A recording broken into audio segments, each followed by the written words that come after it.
कृष्णा राधे राधे। भाई दूज की आप सभी को हार्दिक शुभकामनाएं। भाई दूज की कहानी। एक साहूकार था, उसके एक लड़का और एक लड़की थी। साहूकार ने लड़की की शादी बचपन में ही दूर देश में कर दी थी। लड़का बड़ा हुआ, भैया दूज का दिन था।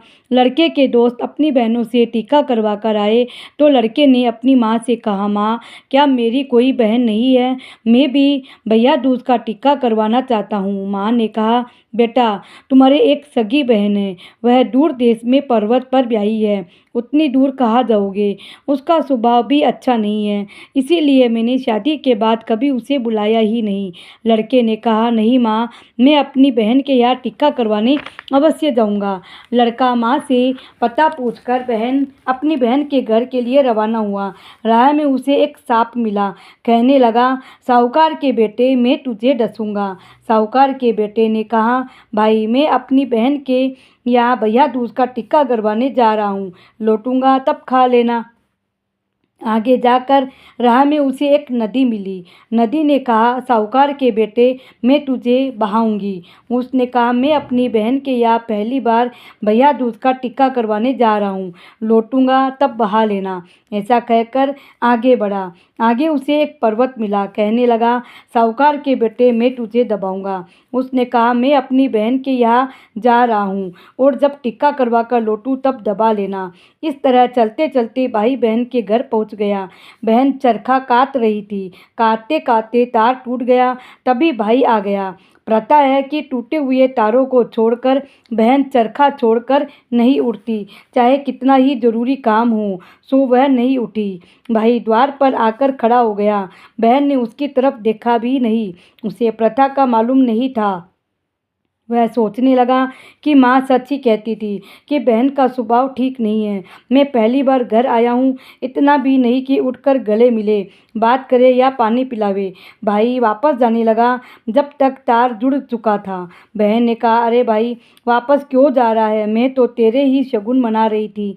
भाई की बहन टूटे तार नहीं जानती, टूटे तार नहीं उठती। भाई की बहन टूटे तार नहीं उठती है, यह अब शगुन होता है, इसीलिए नहीं उठी। बहन की बात सुनकर भाई बहन गले मिलकर अंदर गया। भाई को बैठाकर दौड़ी दौड़ी पड़ोसन के घर गई। पूछने लगी कि यदि कोई प्यारा से प्यारा मेहमान आए तो क्या करना चाहिए? पड़ोसन ने कहा, क्या करना है, घी में चावल बना ले, तेल से चोखा लगा ले। उसने वैसा ही किया। चोखा सूखा नहीं, चावल सीजे नहीं। दौड़ी दौड़ी फिर पड़ोसन के गई। उसने कहा, मैंने तो मजाक में कहा था, पानी में चावल बना, गोबर माटी से चोखा लगा। बहन ने वैसा ही किया। भाई ने कहा, बहन मेरे साथ चलो, थोड़े दिन पिया रह लेना। बहन ने मना कर दिया। कहने लगी, मुझे तो बहुत काम है, मैं नहीं चल सकती। बहन ने भाई को भोजन खिलाकर सुला दिया। सुबह जल्दी उठकर बहन ने चक्की से आटा पीसा और चूरमे के लड्डू बनाए। चक्की में सांप बैठा था, सो पिस गया। 4 लड्डू भाई के साथ बांध दिए, 4 बच्चों के लिए रख लिए। भाई अपने घर के लिए रवाना हो गया। दिन निकला तो बच्चों को लड्डू देने लगी तो देखा लड्डू में सांप पिसा हुआ है। पड़ोसन से बोली, मेरा घर व बच्चों का ध्यान रखना, मैं तो अपने भाई की जान बचाने जा रही हूँ। दूध चूल्हे पर छोड़ा है, साई सेज में छोड़ा, पुत पालने में छोड़ा और चली भाई की लंबी उम्र करने के लिए। भाई लंबा सफ़र होने के कारण एक पेड़ के नीचे आराम कर रहा था। बहन ने जगाया और कहा, भाई तूने लड्डू खाए तो नहीं? भाई ने कहा, नहीं तो देख पेड़ पर टांके रखे हैं। बहन ने लड्डू उतारे और उनको वही खड्डा खोद कर दबा दिया और बहन ने कहा, इन लड्डुओं में जहर था। भाई तेरे पर संकट है, अब तो मैं तेरे को सुरक्षित घर छोड़कर ही वापस लौटूंगी। भाई बहन घर के लिए चल पड़ी। राह में बहन को प्यास लगी। भाई ने कहा, मैं पानी लाता हूँ, पर बहन नहीं मानी। कहने लगी, तू आराम कर, मैं ही लेकर आती हूँ, पानी पीकर आती हूँ। डूंगर के पीछे खुड़का सुनकर पानी लेने पहुँची तो वहाँ एक बुढ़िया बैठी थी। बैठी बैठी एक सिल्ला गड़ रही थी। बहन ने पूछा, माई तुम क्या बना रही है? बुढ़िया ने कहा, मुझे मेरा काम करने दे और तू तेरा काम कर। पानी पीने आई है तो पानी पी और अपनी राह चल। बहन ने हट पकड़ ली कि बताओगी तभी पानी पीऊँगी। बुढ़िया ने कहा, भला फला साहूकार के बेटे का शीघ्र ही ब्याह होगा और वह लड़का ब्याह में मरेगा। उसका काल उसके साथ साथ घूम रहा है।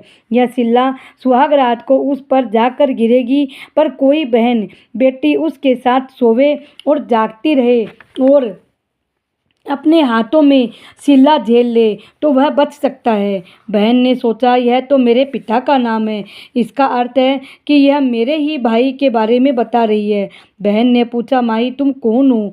बुढ़िया ने कहा, मैं बेमाता हूँ और लेख लिखती हूँ। इस समय इस साहूकार के बेटे के लेख लिख रही हूँ। बहन ने पूछा, क्या क्या लिखा है? बेमाता ने कहा, इस पर 60 घात आएगी। उनसे बच गया तो सुहाग रात को इस सिल्ला से अवश्य मरेगा। बहन ने पूछा, वह कौन से उपाय करने से बच सकता है? बेमाता ने कहा, उसकी कोई बहन हो और उल्टे उल्टे नेक करे, गालियाँ निकाले, करड़ कोसे, बारात में साथ जावे और सुहाग रात को साथ सोवे। यह सिल्ला 2 सिर और 4 टांगों पर गिरेगी।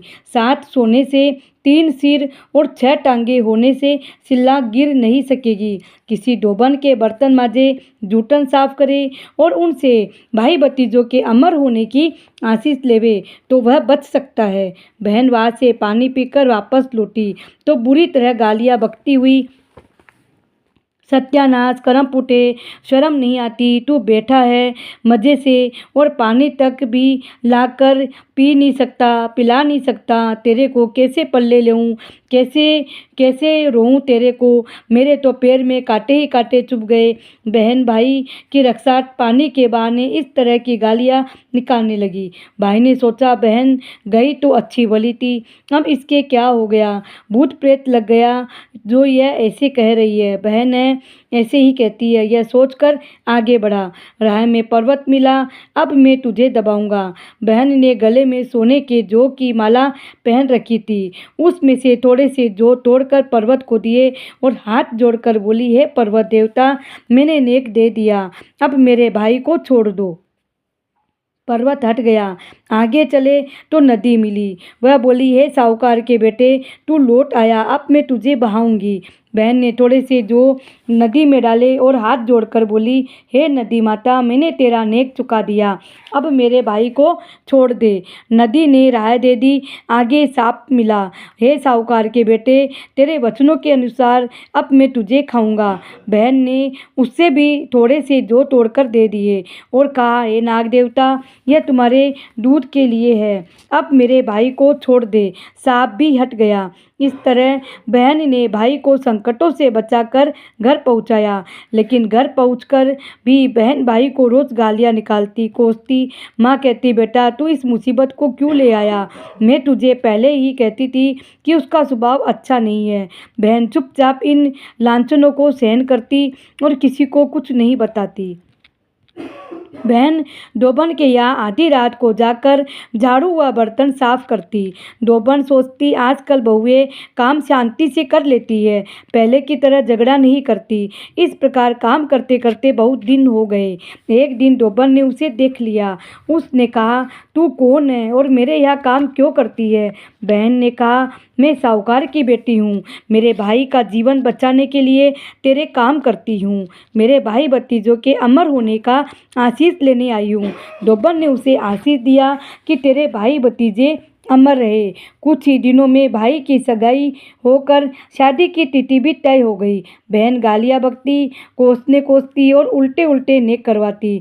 सब परेशान थे, कहते, इस समय तो बात बात का शगुन मनाना चाहिए। यह कैसी बहन है, एक ही तो भाई है, वह भी इसे नहीं सुहाता, क्यों न यह अपने घर चली जाए। बहन कहती, इस कर्म पुटे सत्यानाशे की पीटी चौकी पर मत करो, सिल्ला पर करो। इसकी निकासी सामने के दरवाजे से मत करो, पीछे के दरवाजे से करो।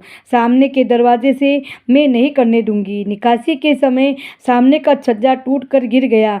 तब सब कहने लगे, बहन यदि पीछे के दरवाजे से निकासी न करवाती तो दूल्हा दब गया होता और न जाने कितने लोग मरते। बारात रवाना होने लगी तो बहन ने जिद पकड़ ली कि मैं भी साथ चलूँगी। माँ ने कहा, औरतें बारात में नहीं जाती। बहन ने कहा, नहीं जाती होगी, पर मैं तो जाऊंगी। बहन कुम्हार के यहाँ से एक छोटी सी मटकी लाई, पिनारे के यहाँ से तांत लाई और बारात के साथ रवाना हो गई। बारात रास्ते में विश्राम करने के लिए बड़ के नीचे रुकने लगी तो बहन कहने लगी कि बारात को धूप में ही विश्राम कराऊंगी, छाया में विश्राम नहीं करने दूंगी। बेचारे बाराती धूप में ही विश्राम करने लगे। तभी बड़ का पेड़, जो कि बहुत बड़ा और घेर घुमेर था, टूटकर गिर पड़ा। बारातियों को तब पता पड़ा कि यह लड़की बड़ के नीचे क्यों नहीं आराम करने दे रही थी। बहन तोरण के समय कहने लगी, इसकी आरती दीपक से नहीं करने दूंगी, जलते हुए अंगारे लेकर आओ, उसी से आरती करो। आरती के समय सांप दूल्हा को काटने आया और अंगारों में गिरकर जल गया। सब सोचने लगे कि यह कुछ जानती तो है, ये कहे वही करो। फिर फेरे होने लगे तो बहन बोली, मैं भी फेरों में दूल्हा दुल्हन के साथ ही बैठूंगी। बाराती बोले, इसे बैठने दो। बहन कुल्हड़ी और तांत लेकर दूल्हा दुल्हन के साथ ही फेरों में बैठ गई। 3 फेरे हुए थे कि दीवार पर बना हुआ एक सांप का चित्र असली सांप का रूप लेकर दूल्हे की तरफ झपटा।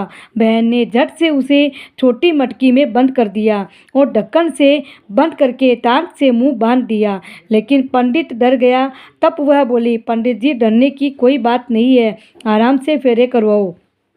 दूल्हा दुल्हन शादी होकर घर आ गए तो सुहाग थाल के बाद सुहाग रात की तैयारी होने लगी।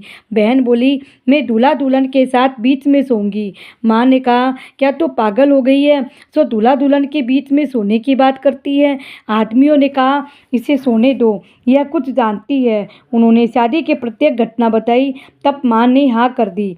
बहन सुहाग रात को दूल्हा दुल्हन के बीच में पलंग पर सोई तो दूल्हा दुल्हन तो सो गए, पर वह जागती रही। उसे पता था सिल्ला आने वाली है। आधी रात के बाद तेजी से सिल्ला आई।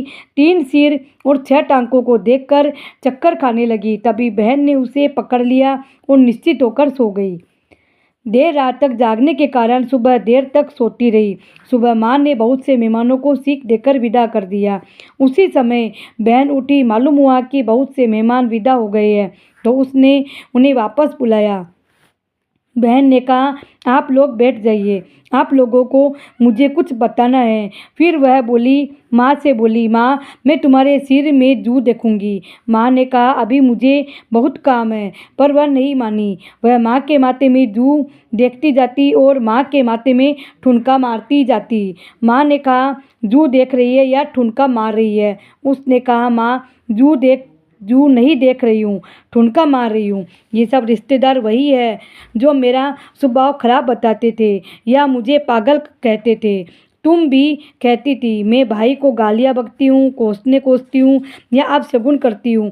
यह सुई लो जो सेहरे में शगुन के लिए लगाते हैं, तुम तो भूल गई थी, मैंने लगाई थी। ये सराई मैंने चौके पर रखी थी। ये शगुन मैंने मनाए थे जिससे मेरा भाई सकुशल लौटे। ये कुल्हड़ी लो, इसमें सांप है जिससे मैंने बारात में साथ जाकर भाई को बचाया था। सुहाग रात को भाई भाभी के साथ सोने पर सभी ने मुझे पागल कहा था। यह लो सिल्ला, यह उस दिन भाई पर गिरने आई थी। इसी से बचाने के लिए मैं भाई भाभी के साथ सुहाग रात को सोई थी। भाई के जीवन की रक्षा के लिए ही मैंने साई सेज में छोड़ा, ऊँट पालने में छोड़ा, गाय गवाड़े में, भैंस बाड़े में, छाछ बिलौने में और घर पड़ोसन के भरोसे छोड़कर आई थी। अब मैं अपने घर जा रही हूँ, मेरे 100 काम अधूरे पड़े हैं। माँ ने कहा, बेटी, मुझे माफ़ कर दो, मुझे समझाने में गलती हो गई। तूने मेरे भाई भाभी को मुझे समझने में गलती हो गई। तूने तेरे भाई भाभी की जान बचाई है। अब थोड़े दिन इसके साथ रहकर सुख भोग। पर वह नहीं मानी। तब माँ ने बहुत कुछ देकर विदा किया। इस कहानी को भाई दूज के दिन जो भी बहनें कहेगी, सुनेगी, उसके भाई की उम्र बढ़ेगी और भाई की रक्षा होगी। हे भगवान, उसके भाई की रक्षा करी जिसके सबके भाई की रक्षा करना। जय हो। जय श्री कृष्णा। राधे राधे।